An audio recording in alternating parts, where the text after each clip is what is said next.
Halo, balik lagi bareng gue Ihsan dalam channel San Ihsan Project.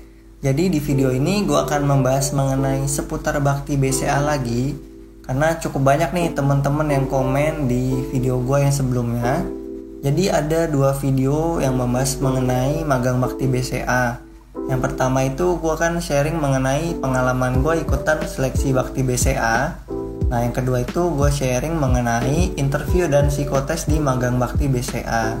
Jadi buat teman-teman yang belum nonton, boleh nih teman-teman tonton dulu dua video gue yang sebelumnya. Jadi teman-teman nih cukup paham. Nah, jadi karena banyaknya komen dan gue juga nggak bisa balesin satu persatu karena gue ada kegiatan juga tentunya. Jadi gue bikin sesi untuk tanya jawab karena banyak pertanyaan yang mirip-mirip. Jadi gue udah rangkum ke beberapa pertanyaan. Dan pertanyaan ini tuh gabungan dari video gue yang pertama dan yang kedua mengenai magang bakti BCA. Jadi gue udah rangkum. Nah, sekarang gue coba bantu jawab untuk pertanyaan teman-teman seputar magang bakti BCA.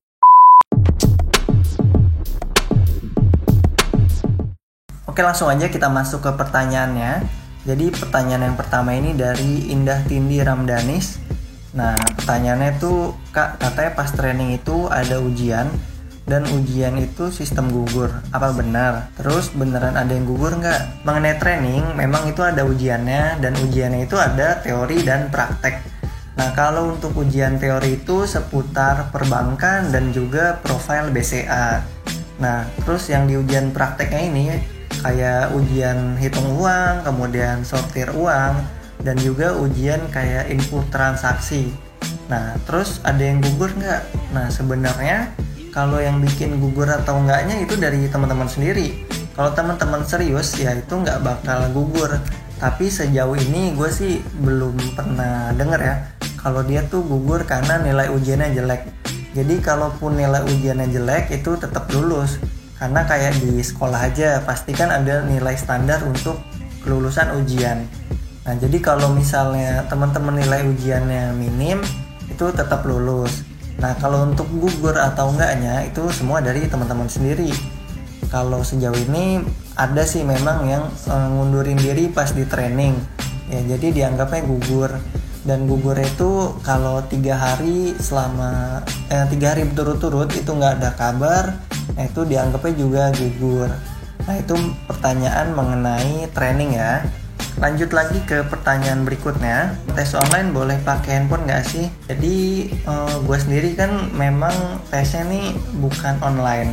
Tapi kalau setahu gue untuk tes online atau offline ini, kalau yang tes online itu pakai handphone atau PC boleh-boleh aja selama koneksi internet teman-teman tuh bagus, jadi nggak ada masalah karena jawabannya itu akan terinput. Jadi kalau koneksinya bermasalah itu bukan karena di handphone atau di laptopnya, tapi karena di koneksi internet teman-teman sendiri.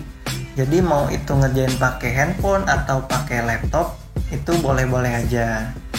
Nah, lanjut lagi ke pertanyaan berikutnya. Kak, jadi aku udah apply via web, terus aku dapat telepon kalau mau lanjut tahap selanjutnya harus buka rekening BCA dulu.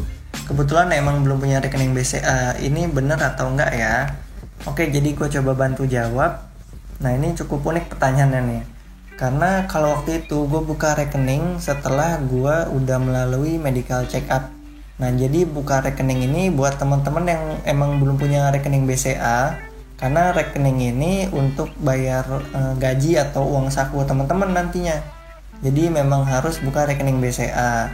Tapi itu gue udah lewatin masa psikotes dan juga interview. Nah, kalau ini gue nggak tahu nih dia memang baru apply terus langsung disuruh buka rekening atau dia udah sempet psikotes dulu atau gimana. Jadi biasanya tuh kalau memang disuruh buka rekening setelah psikotes dan juga interview, baru kita disuruh buka rekening. Kalau untuk di telepon terus suruh bikin rekening itu mungkin ya benar gitu disuruh buat rekening dulu ya. Jadi itu untuk jawabannya ya. Nah, lanjut lagi ke pertanyaan berikutnya. Kok aku belum ada panggilan ya? Udah 2 minggu apply. Nah, kalau untuk jawaban dari apply-nya ini memang rentan waktunya tuh relatif macam-macam. Jadi ada yang cepat, ada juga yang lama. Nah ini tuh tergantung dari tim HR-nya atau tim rekrutmennya. Gue sendiri juga nggak tahu kalau bisa cepet atau lamanya. Nah kebetulan waktu itu gue dapet jawabannya tuh cepet. Waktu gue ketemu teman seangkatan gue juga pas training, ada yang memang dia jawabannya itu berbulan-bulan, sampai 3-4 bulan baru dapet jawaban. Nah terus juga teman gue, dia punya saudara. Nah itu dia baru dapet email balasan tuh setelah 1 tahun. Dan untungnya sih keterima, sekarang jadi magang bakti juga. Nah itu untuk email balasannya ini memang cukup lama sih di tahap awal. Jadi teman-teman ya sabar aja, karena memang ada yang cepet, ada yang lama. Jadi ini tergantung dari tim rekrutmennya. Nah kita lanjut lagi ke pertanyaan berikutnya. Kalau mau daftar magang bakti sekalian sama PPA, PPTI buat jaga-jaga kalau nggak keterima salah satunya gimana? Bisa atau enggak ya? Nah ini cukup bagus juga pertanyaannya. Jadi memang di BCA itu ada beberapa rekrutmen untuk teman-teman lulusan SMA. Nah ini ada magang bakti, terus juga ada PPA. Kalau sekarang tuh udah ganti namanya jadi PPBP kalau nggak salah, Program Pengembangan Bisnis Perbankan. Kemudian ada juga PPTI, Program Pendidikan Teknik Informatika. Nah ini memang untuk teman-teman lulusan SMA rekrutmennya.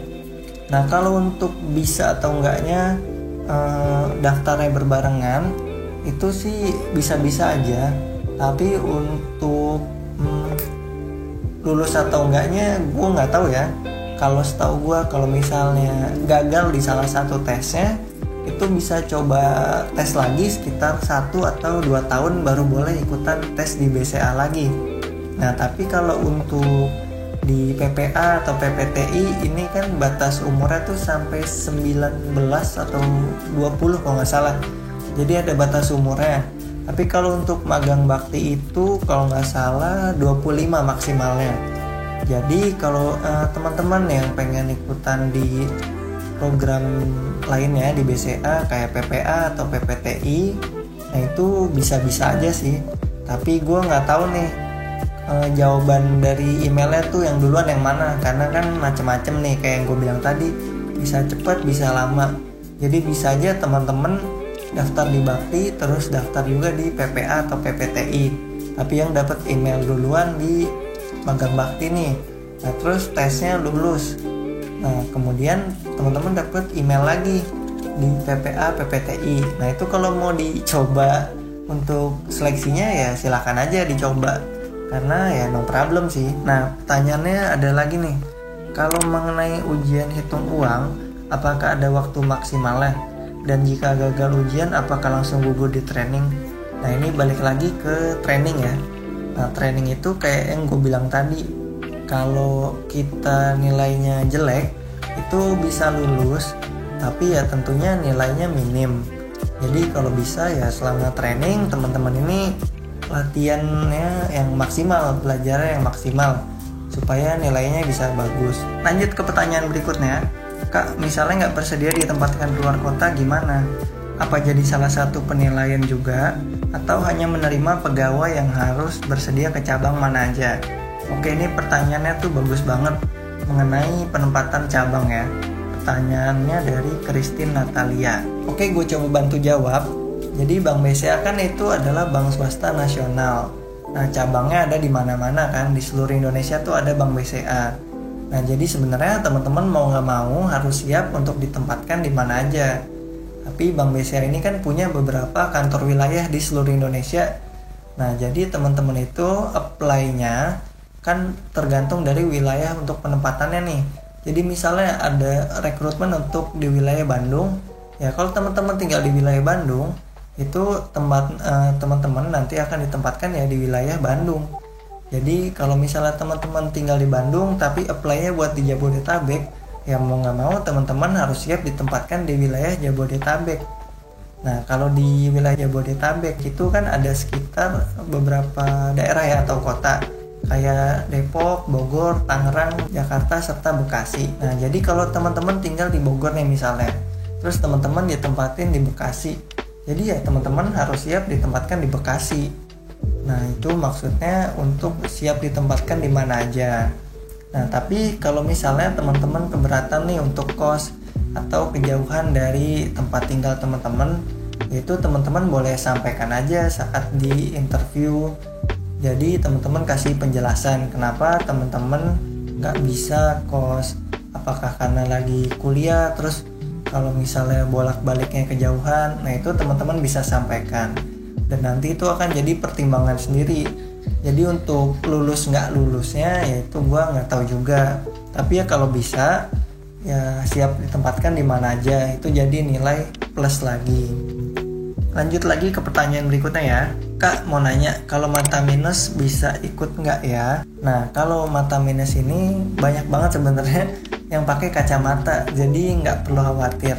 Nah itu kan untuk kategorinya atau standarnya gue sendiri sih nggak tahu sampai minus berapa batasnya, tapi banyak kok yang punya masalah dengan mata minus ini tetap ikut dan lolos di Bakti BCA, jadi nggak masalah ya. Kemudian ada juga pertanyaan, Kak kalau cewek dress code-nya waktu tes kemeja putih celana hitam atau bisa kemeja biasa?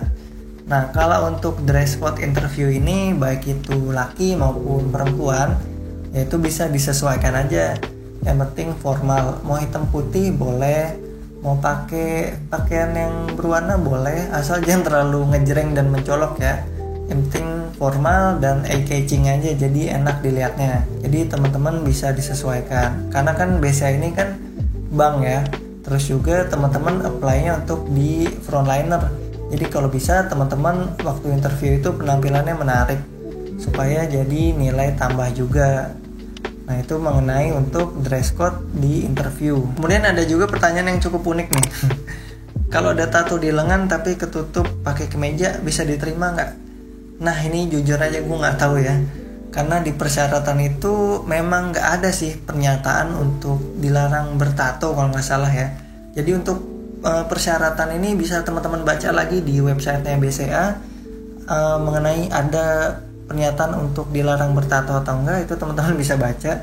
Dan ini gue nggak bisa jawab sebenarnya. Ya mungkin bisa-bisa aja sih kalau nggak kelihatan. Kemudian ada lagi pertanyaan, kalau lagi kuliah bisa daftar nggak? Ini tuh bisa banget, karena BCA sendiri memperbolehkan dan support untuk teman-teman bakti lanjutin kuliahnya. Jadi buat teman-teman yang baru mau kuliah atau yang lagi kuliah, ini teman-teman bisa banget ikutan magang bakti BCA. Jadi teman-teman bisa menyesuaikan untuk jam kerja dan kuliahnya. Karena untuk teman-teman gue sendiri, baik itu yang di cabang atau teman-teman angkatan gue, itu banyak yang sambil kuliah. Jadi mereka kerja sambil kuliah. Nah untuk pembagian waktunya juga ada yang ngambil kelas karyawan di malam hari, ada juga yang ngambil kelas karyawannya itu di akhir pekan aja ya, atau di weekend. Jadi itu semua tergantung teman-teman bisa bagi waktunya kayak gimana. Yang jelas nggak mengganggu kerja dan kuliahnya. Jadi teman-teman bisa atur sendiri untuk waktunya dan diperbolehkan untuk kuliah. Oke ya. Kemudian ada lagi pertanyaan, Kak kalau misalnya nggak punya pengalaman organisasi apapun selama sekolah, apakah kemungkinan kecil untuk lolos? Nah jadi ini pertanyaannya bagus banget. Nah untuk organisasi atau pengalaman organisasi ini sebenarnya tuh nggak terlalu wajib sih. Tapi kalau teman-teman punya pengalaman organisasi, itu adalah nilai plus tersendiri. Karena di organisasi dan dunia kerja tuh nggak beda jauh sebenarnya. Kalau di organisasi itu kan ada struktur organisasi. Nah kalau di dunia kerja juga ada strukturnya, mulai dari pimpinan sampai level staff, itu ada strukturnya. Jadi kalau teman-teman udah terbiasa di organisasi, artinya teman-teman nih udah punya gambaran juga kalau di dunia kerja itu banyak tekanannya kayak di organisasi. Nah kalau di organisasi itu kan kita dilatih untuk kerjasama atau teamwork, terus juga kita disiplin waktu dan manajemen waktu. Nah di dunia kerja juga sama. Lalu gimana kalau teman-teman yang nggak punya organisasi atau nggak punya pengalaman organisasi? Nah teman-teman tuh bisa sebutkan pengalaman teman-teman waktu ngerjain tugas sekolah atau tugas kuliahnya. Jadi itu adalah kurang lebih gambaran teman-teman kan punya pengalaman juga tuh selama ngerjain tugas sekolah atau kuliah. Jadi di situ kan ada kerjasama juga kan buat jalanin atau buat menggarap suatu tugas. Nah teman-teman tuh bisa ceritakan pengalamannya waktu menggarap tugas tersebut. Nah, di tugas tersebut posisi teman-teman tuh sebagai apa dan job desk tuh ngapain, itu teman-teman bisa sebutin. Jadi kalau teman-teman nggak punya pengalaman organisasi itu nggak masalah. Yang penting teman-teman itu bisa tunjukin kalau teman-teman punya skill dan juga memang layak untuk diterima. Oke? Nah, lanjut lagi ke pertanyaan berikutnya. Tes koran pada saat psikotes. Nah, kalau waktu psikotes itu kan memang gue sebutkan ada tes koran ya. Nah, kalau online psikotesnya nih gimana atau tes korannya? Nah, mungkin kalau untuk yang online kayak tes numerik atau deret angka, terus juga yang persamaan kata atau lawan kata itu ada. Nah, tapi kalau untuk tes koran ini gue kurang tahu. Kemungkinan ada, karena memang ada sih tes online atau psikotes online yang dia nih kayak tes koran, cuman metode pengerjaannya agak beda sih, lebih kayak jawabannya nih ganjil atau genap. Kalau di tes koran itu kan teman-teman tulis angkanya kan. Nah, kalau di tes yang online ini itu hasilnya ganjil atau genap. Tapi gue kurang tahu ya, ada atau enggaknya tes koran ini pada psikotes online. Kemungkinan tetap ada. Next pertanyaan, Kak mau tanya berapa jarak waktu pengumuman dari psikotes ke wawancara? Nah, gue coba bantu jawab ya. Ini tuh nggak beda jauh sama teman-teman nunggu email balasan waktu apply. Nah, kalau waktu itu gue emang nggak begitu lama sih, cuman 2-3 hari terus gue dapat info untuk lanjut ke tahap berikutnya. Nah, ini bisa jadi ada yang cepet, ada yang lama. Mungkin bisa 1-2 minggu, tapi ini pasti dikabarin lulus atau enggaknya sama BCA. Jadi teman-teman nggak usah khawatir nunggu jawaban dari tesnya, karena itu pasti bakal dikabarin. Nah, kita lanjut lagi. Untuk interview online menggunakan aplikasi apa? Nah, kalau untuk interview ini, kalau gue kan waktu itu secara langsung ya, gue tatap muka, jadi bukan secara online. Nah, mungkin kalau yang sekarang itu bisa jadi menggunakan aplikasi Zoom atau Webex. Tapi kalau yang lebih banyak gue alamin, karena kan sekarang BCA itu banyak event atau sosialisasi by online ya. Jadi itu menggunakannya Webex. Jadi teman-teman kemungkinan untuk interview online-nya pakai Webex. Nah, mungkin kalau ada perubahan ataukah itu Zoom atau Webex, pasti bakal diinfo di email atau di WhatsApp. Jadi teman-teman nggak usah bingung tuh, karena bakal diinfoin kok untuk interviewnya ini menggunakan aplikasi apa. Oke, nggak usah khawatir ya. Jadi itu dia pertanyaan dari teman-teman yang komentar di video gua. Dan kalau misalnya masih ada yang penasaran atau pengen tahu nih seputar Bakti BCA kayak gimana, teman-teman boleh komen di kolom komentar, nanti gue coba bantu jawab. Dan juga buat teman-teman yang merasa jawaban gue kurang jelas atau kurang detail, boleh ditanyakan lagi, nanti gue bantu jawab. Nah, kalau misalnya teman-teman punya saran ataupun masukan mau bahas apa nih seputar Bakti BCA, itu boleh silakan kasih sarannya di kolom komentar. Nanti gue akan coba bantu untuk jawab ya. Nah, itu dia untuk video kali ini. Semoga bermanfaat untuk yang nonton. Dan juga jangan lupa nih di-share supaya teman-teman lain juga tahu seputar Bakti BCA kayak gimana. Oke, itu dulu. Makasih buat yang udah nonton. Sampai jumpa di video berikutnya ya.